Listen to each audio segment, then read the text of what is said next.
What is up, everyone? Welcome back to Let's Play Bayonetta 2. Last time, we finished up Chapter 1 with a spectacular boss fight against Glamour. And we also met Loki, the brat nobody likes, with an accent nobody understands. Loki aside, the game has just been amazing. I don't know how many times I can say it. And spoilers for Chapter 2, it's gonna continue being just stupendous in every way.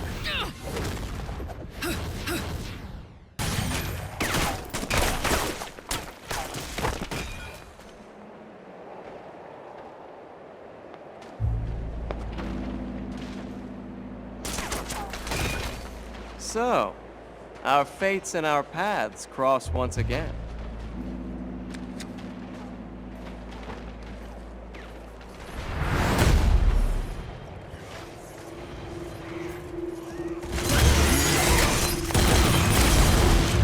Whoa! Bingo.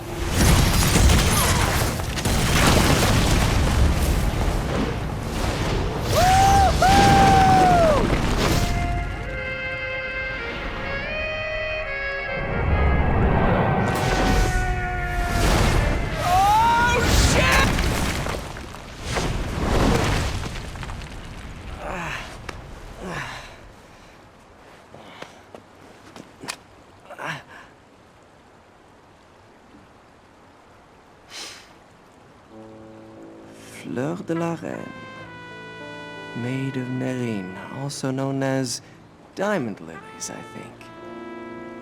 The name Nerine is derived from the Nereids, or sea nymphs. Quite appropriate for this city. Luka? Will you quit calling me that? I'm not a pet, or a cat!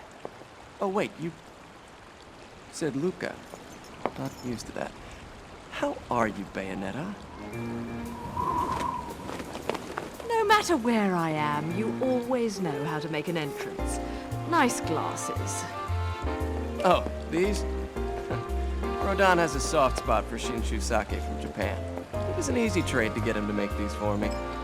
And don't get it twisted, Bayonetta. I'm not stalking you. This time at least.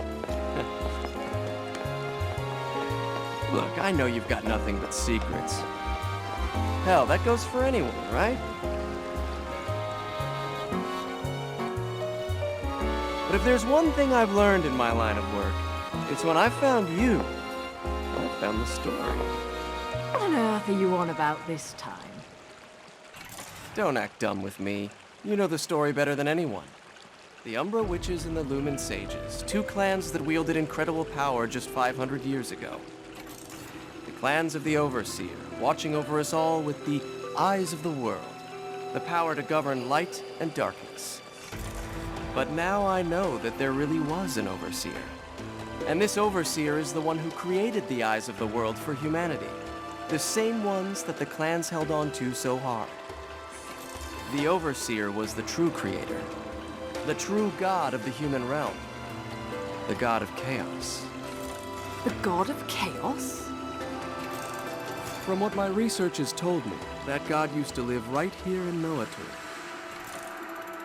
That's why this place has gateways to each realm of the Trinity of Realities.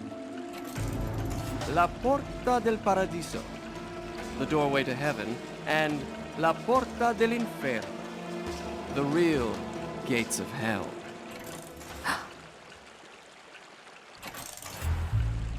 Listen, I heard about John. What the? Some squirrels get all the nuts. You're a lucky little fella, huh? Never took you for an animal lover, Bayonetta. What can I say? I took a liking to one of the locals. So he's your little tour guide, huh? Look, I know this isn't the time to chat. Let me see what I can find out to help you. Just don't stick your nose where it doesn't belong, Cheshire. Don't you worry about my nose. I can smell trouble when I see it. You just take care of yourself.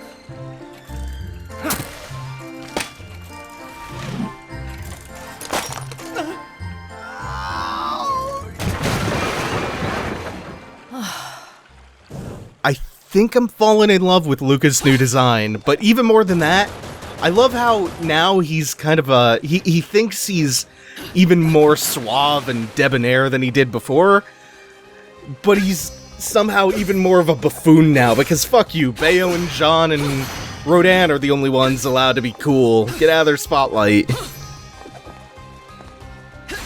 Yeah, the only thing I don't like about Luka's new design is, like, his head seems way too tiny for his body now. The cat that I'm slashing at is the Platinum Cat. His return, the impervious Platinum Cat, the Ninja Cat. His soul cannot be cut. He has showed up in a bunch of other Platinum games, never like that hilariously flipping through the air overt. They released some prototype footage after Remembrance launched, and the game was gonna have like a dozen of those Ninja Cats, and I have no idea why they cut it down to just one, because that video's a riot. So to start off, once again, Chapter 2 starts with another Muspelheim for its first verse. This one is pretty straightforward and pretty easy. You can only deal damage to the enemies with the angel weapons, the angel arms, and they conveniently give you a bunch to start out with. This is pretty much the same as an Alfheim that showed up in Bayonetta 1. And just like that one, this is no problem. The angel arms are hilariously overpowered. It makes any opportunity you get to use them, like, they clear house. Even the Muspelheims, which are supposed to be challenge rooms, even in Muspelheims, they will annihilate everything in your path. So as we go into Chapter 2, Chapter 2 is a lot lighter on the collectibles and the Muspelheims. It's a lot... And Ninja Cat, I will never cut you. It's a lot lighter on the collectibles, one of which I almost missed. You drop down into the water, into the canal, and follow the underwater path down. There are fewer ways to get sidetracked in this one. There are only, I think, 2 Muspelheims in Chapter 2. There are only a couple of collectibles, most of which come from the limited number of Muspelheims, one of which is right here, though. Which I think is a broken witch heart. Yep. So, overall, there's a lot less to collect in this chapter. It's consequently a lot shorter, and that's kind of going to be more of a trend going forward in the future chapters. Chapter 1 was exceptionally long and pretty heavy on the items. This one, not so much.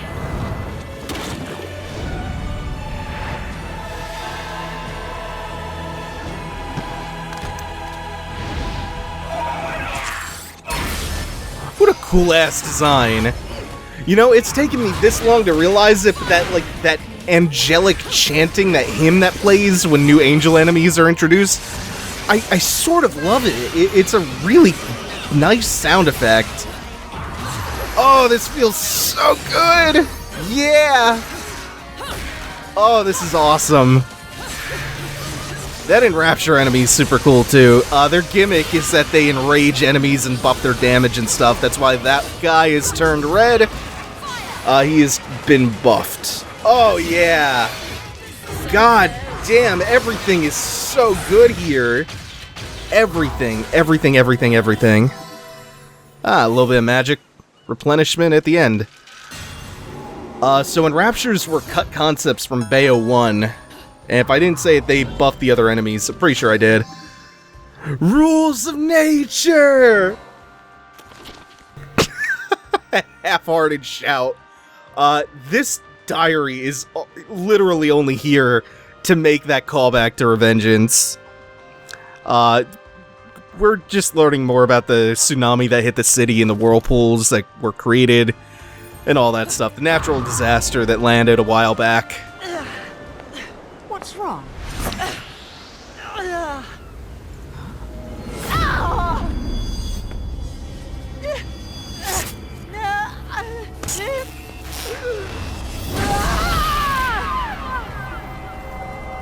What's this?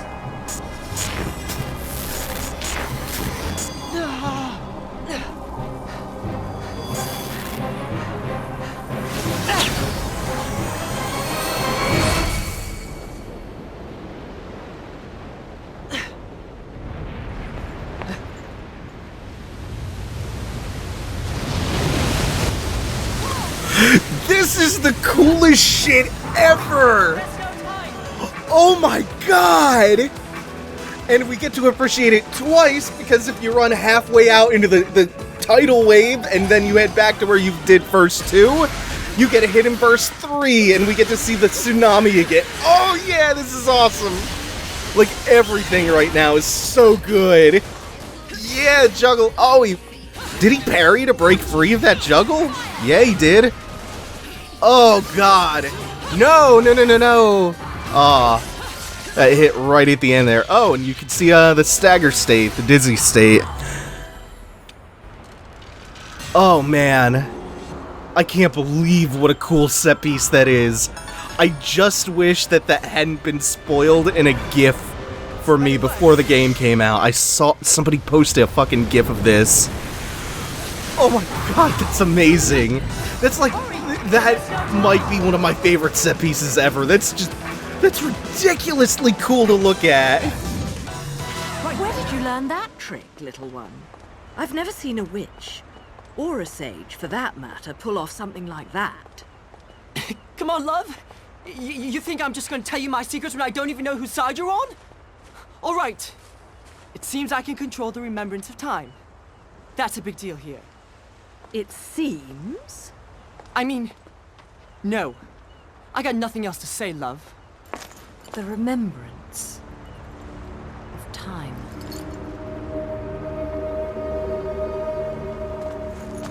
What's that you're looking at? Right, let's go. I've got a party and I've no intention of being late. Yeah. Oh, okay, I've cooled down. Yeah, back to that last diary, the Rules of Nature one. Yeah, it's a callback to the song that everybody loves from Remembrance, everyone's favorite song, Rules of Nature.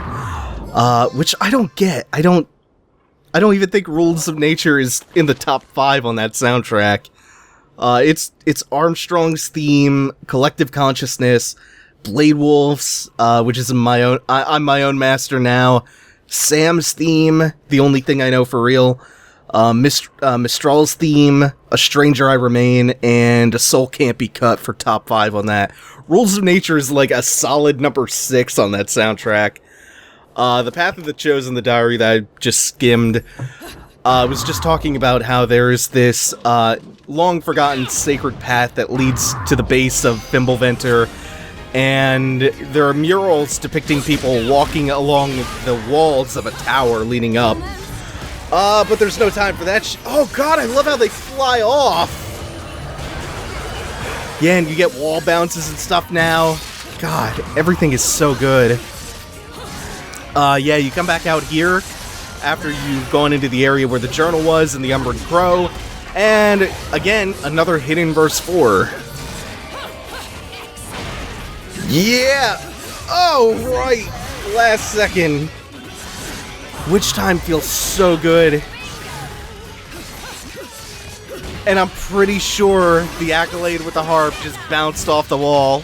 Oh, man. Or the acceptance, rather. Yeah. The combat in this, everything about it is orgasmic. Man. Oh, and we'll take that harp, bow and arrow for good measure. Like I've been saying this over and over again, this game feels perfect. Better than Bayo 1 ever felt, and that is a high bar. But it's this hard thing to describe, so like, I'm gonna try to break this down. By the way, new accolades with hammers. Oh, and he hit me. I'm gonna try to break this feeling down. So like, you know when you play Mario and it feels, oh no, cutscene, go away, not now.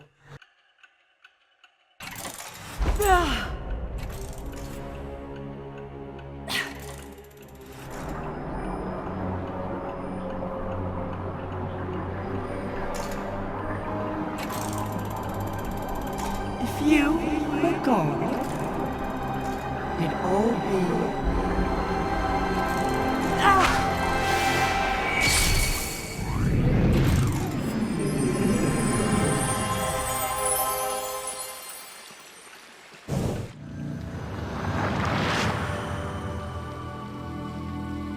Ooh, Try to keep up. boy, is this pretty.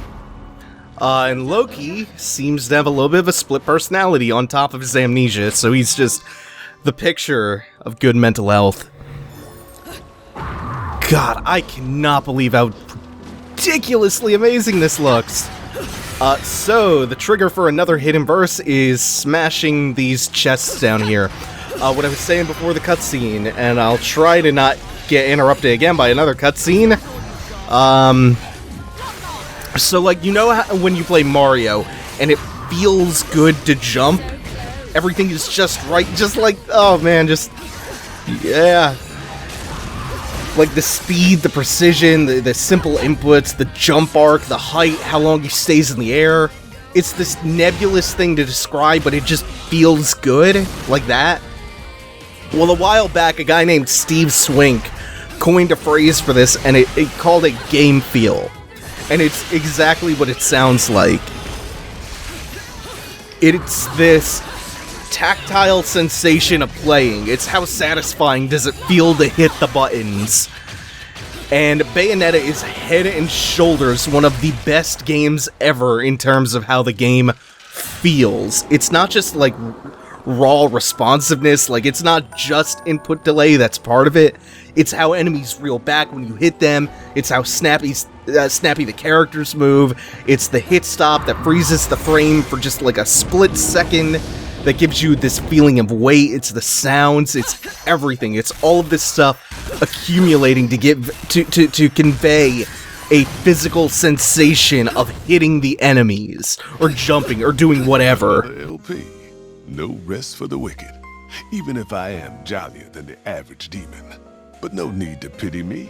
I was bored anyways. Be right back. This one's gonna be fun. Been looking for a workout like this for a while. Ta-ta.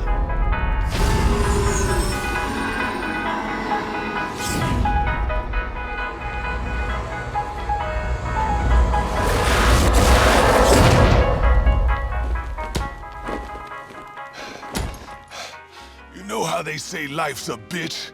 Try being dead for a couple millennia. Makes a demon cranky as shit. Don't think this demon will be complaining anymore. Kafka! Yet another new weapon. This one's a bow. I'll talk about that more in a second because I'm not done talking about how awesome this game feels. Game feel. It's something that's like, it's the most immediate thing that you recognize when you load a game up and play it for the first time, but it's something that you never ever consciously think about. And it's like, it's the most deliberately crafted thing in any game that you will never notice unless you are specifically looking for it. Like, it's instantly recognizable. The first minute you play a game, you know if it feels bad or if it feels good. And making a game feel good is so hard, because so much has to go right all at the same time. And you strip away one thing, and it changes the whole feel of the game. Like, imagine if you hit an enemy with a wicked weave, and instead of flying back, or reeling back, or whatever, their model is just frozen. They have no animation. Hell, here's a really easy test. Mute the game sound and play, and see how much of a difference that makes to, like, that tactile feedback that you get from hitting the buttons. And I don't know how many more ways or times I can say it, but Bayonetta 2 is perfection in that regard. It's amazing. Also, I love how Kafka, the bow, shoots bugs. God, that's clever. And its charge modifier, it just shoots like this giant omnidirectional string of dragonflies. And the gimmick behind Kafka being like this really cool ranged weapon, whoa, I am handling this fight poorly. I am not dying yet.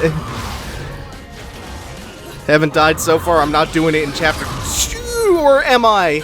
No, hanging on by a thread. Yeesh. Okay. Have to not suck right now. Get back to Kafka in a second. There we go. Yay! He just goes flying all over the place. Oh, he's winding up. That ability that I just got, the Bat Within, that saved me. That saved my ass. The Bat Within gives you a little extra window to activate Witch Time. So if you get, yeah, I deserve that Stone Award for damage. Whoosh. That was a really bad verse for me. And another one, back to back. Bat Within.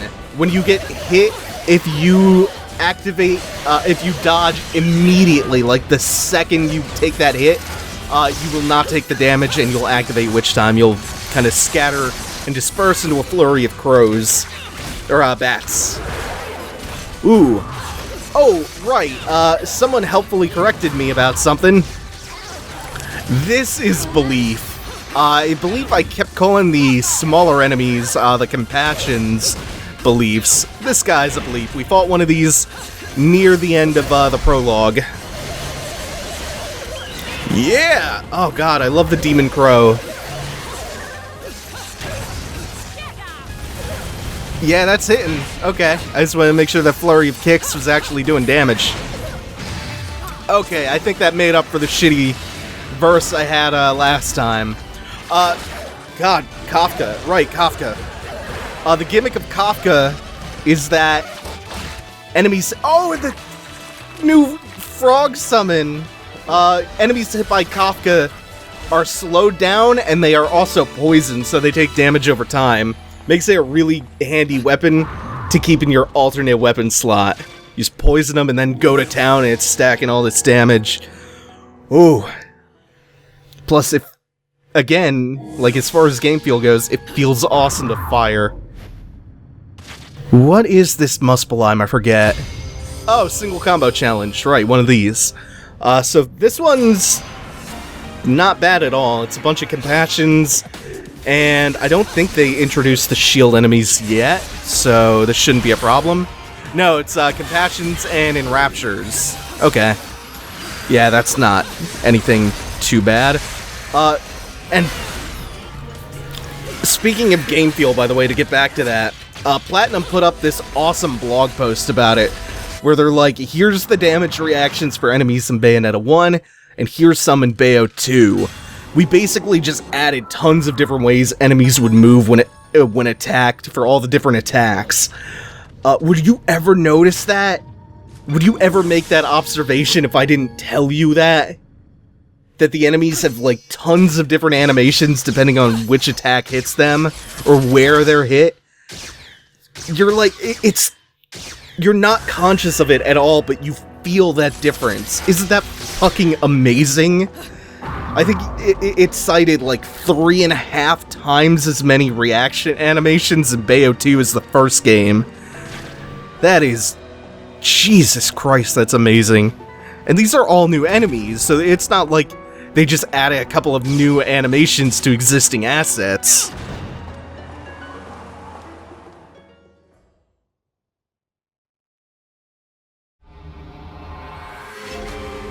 And that is it for Chapter 2. I thought there was a cutscene at the end.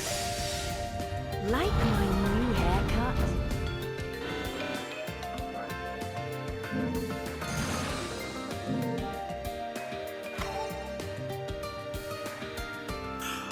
Verse cards allow you to play new tag climax stages. I'll be showing some tag climax stuff, the co-op mode off, probably in the bonus episode, but that's gonna do it for now. We'll start Chapter 3, The Gates of Paradise, the first boss, next time. Thanks for watching, everyone. Take it easy. Have a good one.